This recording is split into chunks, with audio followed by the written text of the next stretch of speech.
Hello hello dear students, अभी हम कर रहे हैं 10th class R D Sharma math exercise 2.1 polynomials. R D Sharma की इस एक्सरसाइज के क्वेश्चन नंबर 1 का थर्ड पार्ट कर रहे हैं, जिसमें हमें क्या करना है, जीरोज और जो कोफिशिएंट्स है पोलिनोमियल्स, जीरोज आपको पहले तो जीरोज निकालने हैं और फिर जीरोज और कोफिशिएंट्स के बीच में आपने रिलेशनशिप वेरीफाई करनी है कि सम ऑफ जीरोज एक्चुअल में माइनस बी बाई ए होता है क्या, और प्रोडक्ट ऑफ जीरोज एक्चुअल में सी बाई ए के बराबर होता है क्या। यही वेरिफिकेशन आपने करना है, यही वेरीफाई आपने करना है। ठीक है, तो हम इसको किस प्रकार से करेंगे वो देखिए, समझिए। थर्ड पार्ट है ये क्वेश्चन नंबर 1 का। इसमें कई सारे पार्ट्स है, टोटल 6 पार्ट है। तो अगर आपको समझ में आ गया ये तो, लेकिन डिफरेंट टाइप है, अगर आपको आता है तो आप इसे करके देखिए, मत समझिए। जब प्रॉब्लम आए तो समझिए, अदरवाइज सॉल्यूशंस खुद निकालिए, तो ये आपके लिए ज़्यादा बेनिफिशियल होगा। अगर पहले वाले पार्ट्स आपको अच्छे समझ में आ गए हैं और आपको जीरोज निकालने आते हैं तो देखिए अब ये वाला कैसे होगा, t² माइनस 15। तो मैं क्या करता हूँ, पहले इसके कोफिशिएंट्स है वो लिख लेते हैं, क्योंकि हमें वेरिफिकेशन भी तो करनी है। ठीक है, a होता है t² का कोफिशिएंट, मतलब वो टर्म जिसके अंदर वेरिएबल की पावर 2 है उसका कोफिशिएंट कुछ नहीं है, तो यहाँ पर 1 है। b मतलब यहाँ इसके केस में t है, और t क्योंकि यहाँ पे नहीं है इसलिए उसका कोफिशिएंट होगा 0। c है कांस्टेंट टर्म जो कि यहाँ -15 है। क्लियर है। अब ये हमें पता लग चुके हैं, इसकी हम आगे इसका यूज करेंगे। अब देखिए, जब हम इसको 0 के सामने पुट करते हैं, t² माइनस 15 को 0 के सामने पुट करेंगे तो t² इक्वल टू हो जाएगा प्लस का 15।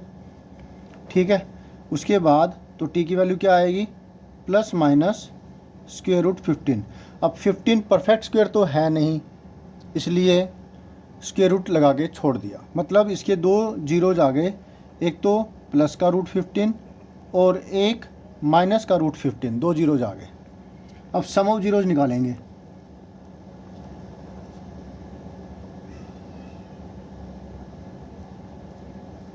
सम ऑफ जीरोज मतलब दोनों जीरोज को ऐड करेंगे, एक है रूट 15 और एक है माइनस रूट 15।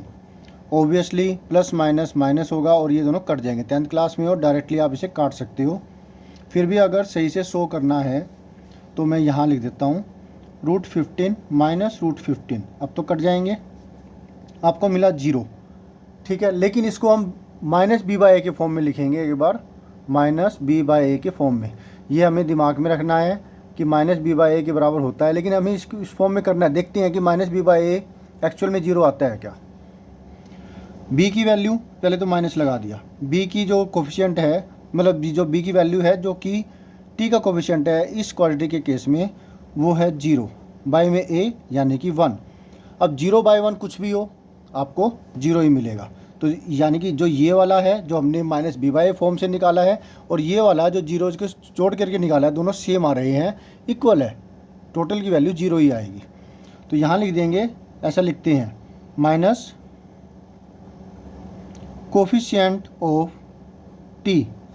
अब क्योंकि यहाँ पर t वेरिएबल है तो t लिखेंगे, x आए तो x लिखें, y आए तो y लिखें, कोई भी आए z x y z कोई भी आए वही आपको यहाँ पर लिखेंगे। अभी हम t लिख रहे हैं। इसी तरीके से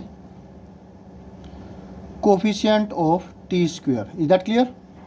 इसी तरीके से प्रोडक्ट ऑफ जीरोस निकालेंगे।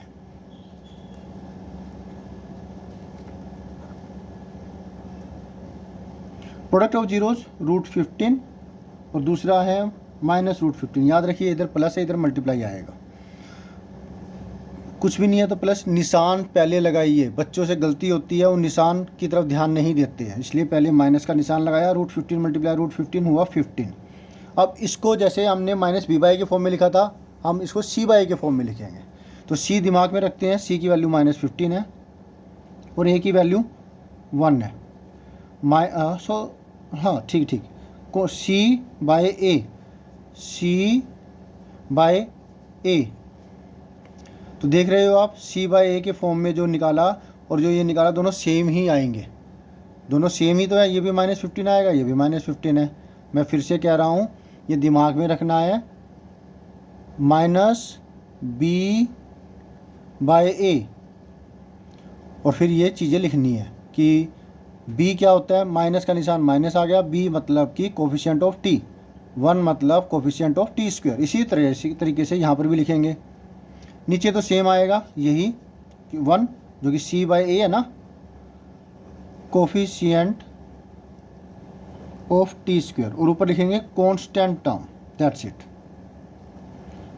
देखिए सम ऑफ जीरो से निकाला ये, और ये है -b बाय कोफिशिएंट से।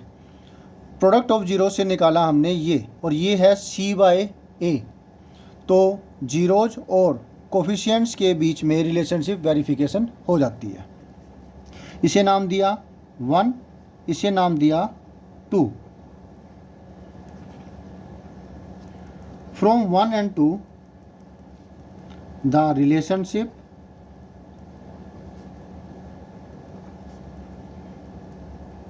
between the zeros and coefficients has been verified. Is that clear? क्योंकि ये रिलेशनशिप के लिए आया है, सब्जेक्ट रिलेशनशिप है, इसलिए हैज आया है। अगर जीरोज का केस होता तो हैव आता, ये तो आपको ग्रामर में पता ही है, ठीक है। कई बार बच्चों के दिमाग में आ जाता है कि भाई ये हैज क्यों आया, सिंगुलर के साथ हैज आता है। तो हैंस वेरीफाइड, हमने इसको जो है वेरिफिकेशन कर दिया। होप सो आपको अच्छे समझ में आ गया।